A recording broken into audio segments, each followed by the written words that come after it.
to the Leaders 101, where Be Elite podcast students interview the leaders at Elite Academic Academy. I'm Natalia, and joining me today is Annabelle. I would like to welcome Miss Ashley Steele, Credit Recovery and Acceleration Coordinator at Elite. Welcome. Thank you so much for having me today. Miss Steele, can you tell us a little bit about yourself? Yeah, so I'm the Credit Recovery and Acceleration Coordinator here at Elite.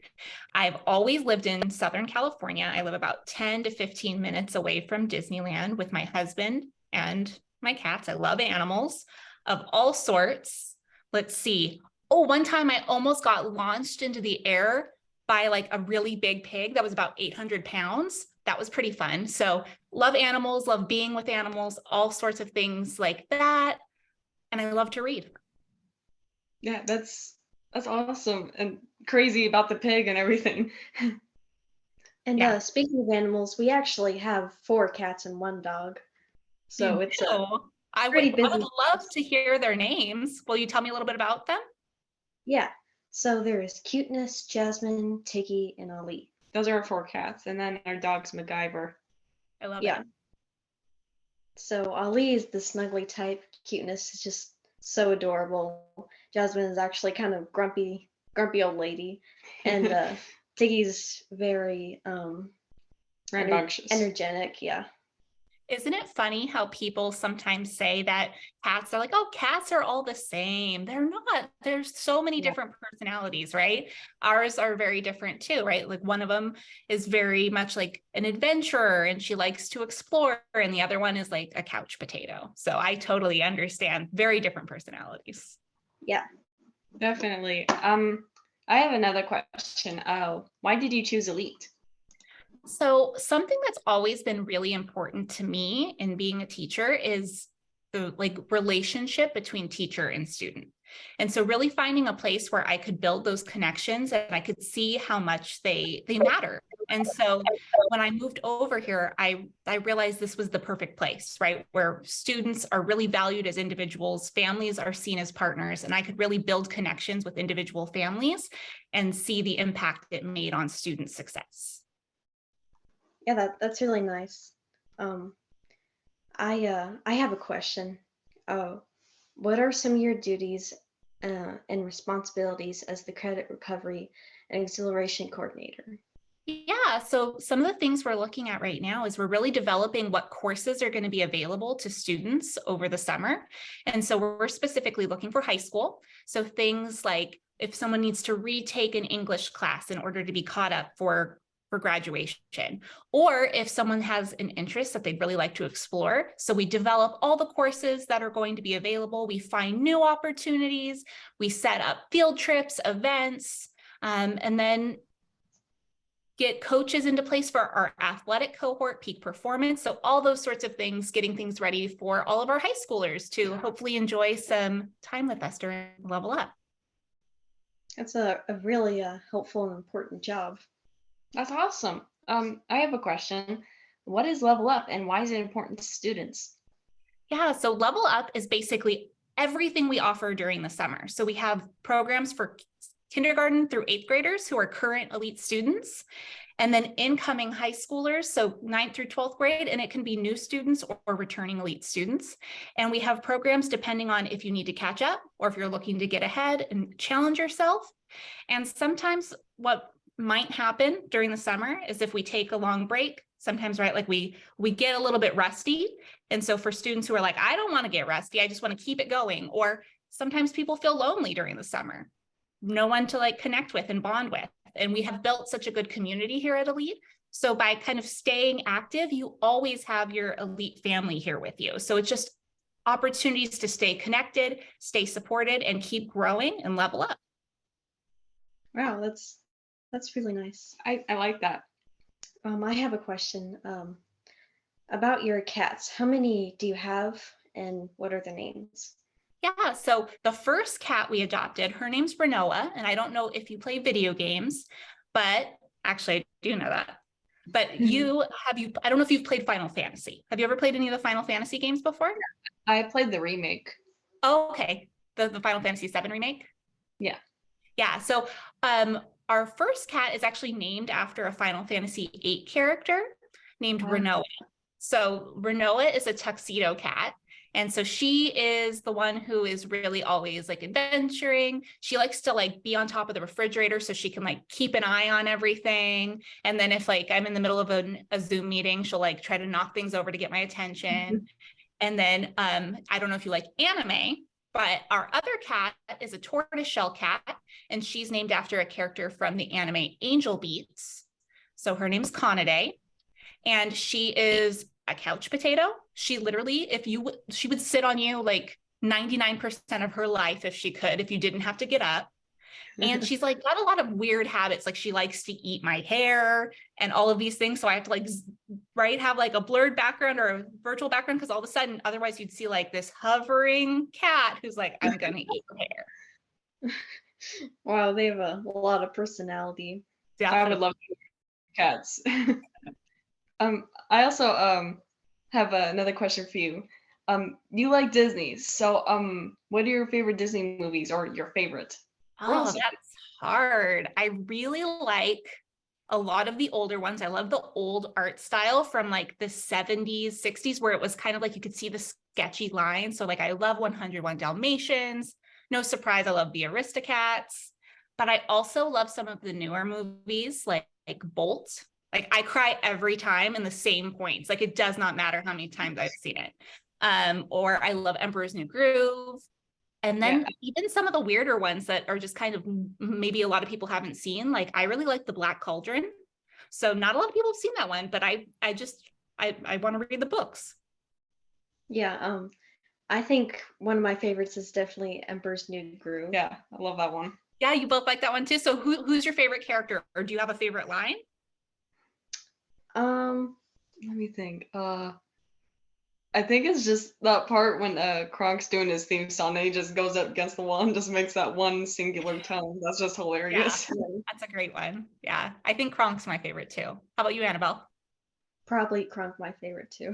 Hilarious. Great one. I also have a question. I heard you are a language arts teacher. What made you want to become a language arts teacher? So way back when I was in elementary school, my fifth grade teacher would read books to us out loud. And before fifth grade, I was like a good reader, but I wouldn't say that I loved to read. I would, kind of rather go watch a movie or do other things. But what she did that was really cool was she gave us these little film canisters, and inside there was like clay. And while she would read to us, we would actually be able to build things out of clay from the stories. And so she read us the book Holes. And I was so excited and riveted by the story that on Friday, when we were done reading for the day, she left us off on a cliffhanger. And like the moment my parents picked me up from school, I was like, we have to go to the store. I need this book and I have to finish it right now. So that was kind of my first taste of like, hey, you know what? I actually love to read. And then I don't know, at that point, I think I wanted to be a writer. And I wanted to be a film critic at one point too, like any way to kind of show off like my writing skills, like being a journalist, those sorts of things. And then I had some of the greatest English teachers ever in high school, people who just reinvigorated that love and brought it to the next level. And so I think that's where it really came from, was seeing them and kind of emulating them and being like, you know what, they were so impactful in my life. I want to do that too. Wow, that's really nice. That's really awesome. I mean, just you taking inspiration and then then just that that gets you going. Motivation, Motivation, yeah, that's the word. And then I have a question that kind of relates to that. When you were a language arts teacher, what did you enjoy about it? Well, one thing that I always found really fun was being able to develop curriculum around books that I thought a particular class would like. So even though it meant I was always creating new things to read or do together, it was nice because I'd be like, okay, this class is really interested in fantasy. I'm going to make an entire unit around The Hobbit just for them. So before I was at Elite, I was actually a language arts teacher at another school as well. And so I got to build an entire unit around Catherine Called Birdie, around The Hobbit, we would always do artistic projects as well, like artist trading cards, which was really fun. So all these ways to be creative and find things to showcase student knowledge in ways that they would find fun and exciting. I was in your language arts class, and I thought you were a really good teacher. Very Thank fun. you. Thank you. And I have a question. Do you look up to anyone, or is anyone an inspiration to you? Yeah, this one's hard because I feel like there are so many people who inspire me. I'm trying to think, I mentioned I had some high school English teachers that were really incredible to me. My 11th grade AP English language teacher, her name was Miss Pryor. And I think what amazed me about her was I felt like she was one of the first teachers who I felt like not only cared about my academics, but she cared about me as a person. And she saw me as a person and she spoke to me like she cared about what was going on in my life outside of the classroom. And so she's someone who I've stayed in touch with ever since high school and has really inspired me in the way I teach. And then I'm trying to think of outside of teaching. I really love this farm sanctuary in San Diego called the Open Barn. And I think the couple that run that, their names are Emily and Trevor. They're another inspiration to me. They have like 40 animals on their property. In their house, they have a disabled pig, 2 dogs, a flock of birds. And then outside they have like 10 potbelly pigs, 4 big pigs, 3 turkeys. And so just to see them and all the hard work they do with the animals to just make sure that they have a nice, comfortable life is just really inspiring to me. Like they work hard every day. Like they could go out and go on vacations and do all these fancy things, but that they spend their weekends just caring for these animals. And that inspires me. Wow, those sound like really nice people. Natalia has a question for you. Yeah. What makes a great leader? I think what makes a great leader is someone who is humble, is willing to listen, and is willing to collaborate, right? So it can't be someone who thinks they already know everything, because we're human and we don't, and we're always learning and growing. It needs to be someone who's willing to listen to feedback, take feedback, and adapt to it, and who's willing to take in all of everyone else's ideas and collaborate with them, right? Some of the greatest things that come out of any project are things that sometimes you don't even think of, right? Like, so if we're having a conversation and you give me an idea, like, right, we should like bring our powers together to really make things even better. So I think that's what really makes a great leader. Yeah, that's a really nice example of a leader. I think that too. That's yeah.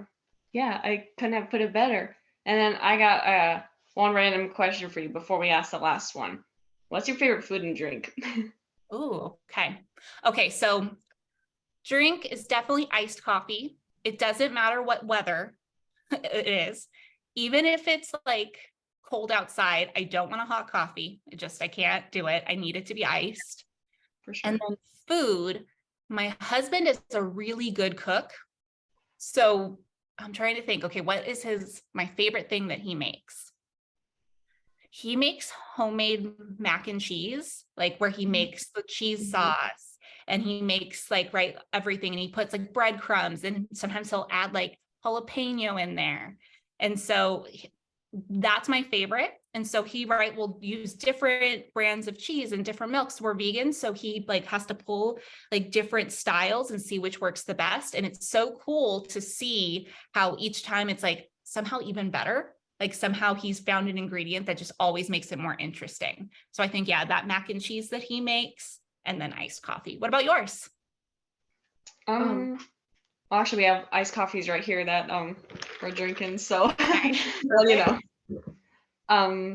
Let me think. Well, I mean, I love orange juice.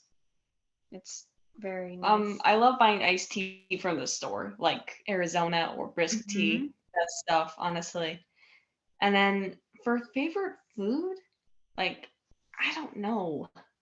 That's a hard one to think about.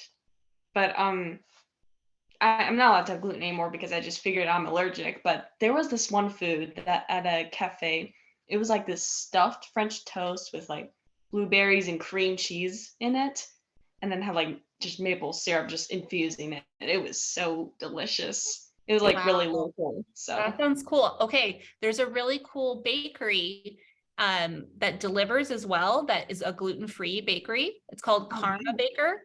Like really good stuff. So if you're looking for a treat, since you can't have gluten, that might be a cool place to check out. Yeah. thank you for that. I can't have gluten either or dairy, so it's pretty hard to. Okay, well this place is the best for you then because it's vegan and gluten-free. So Wow. the best thing you can possibly get is they have a banana cream pie, but without all of those ingredients, Wow. the best. That is really awesome. I think one of my favorite foods is mac and cheese too. Nice. Even Do though you I have can. a particular brand or like a homemade? Annie's. Annie's has gluten-free Okay, macaroni. It's so good. awesome. Even with the cheese sauce, it tastes so good. Yeah. Awesome. There's a cheese sauce that's dairy free, so I can have it. Oh, cool. That's awesome. It's so nice to find things that you can enjoy, right? When you have like dietary restrictions and you're like, you need to have a specific type of diet. So I'm glad you have those options. Yeah. And I also have a last question. What have you learned during your time at Elite so far? I think, let's see. I think what I've learned at Elite so far is things are always going to grow and improve when you are yourself, right? When you open up and you let everyone see who you really are, even if we're shy, if we're nervous, or if things have happened in our past that have made us feel kind of beat down or just not quite ready to show ourselves off to the world, the moment you do, it invites lots of goodness into your life, right? So coming here at Elite, when I first joined as a teacher of record, I was pretty quiet and, just kind of not maybe quite ready to fully shine, and then just kind of getting to know families and students and other teachers and feeling more comfortable. I let people see who I really am, and then more opportunities grow for you just as a person. I think, Natalia, that's something, have you experienced that this year with the creative songwriting workshop?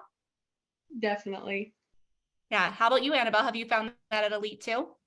Yeah, I think in songwriting, I have found that it's just so open, especially with Derek Nelson.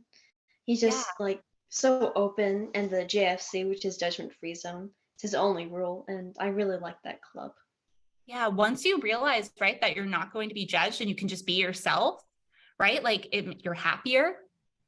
You can find new ways to explore and grow as a person. And so I think that's why Elite's the best, is that's what it provides, not only for students, but for staff too. Like we just can be ourselves and be the best version of ourselves. So I'm glad that you guys have had the same experience as I have. Yeah, I really like Elite too. Elite's great. Thank you for joining us today, Miss Steele, and I thank you for all that you do. Be sure to subscribe to Elite's YouTube channel for updates on more Leaders 101 episodes.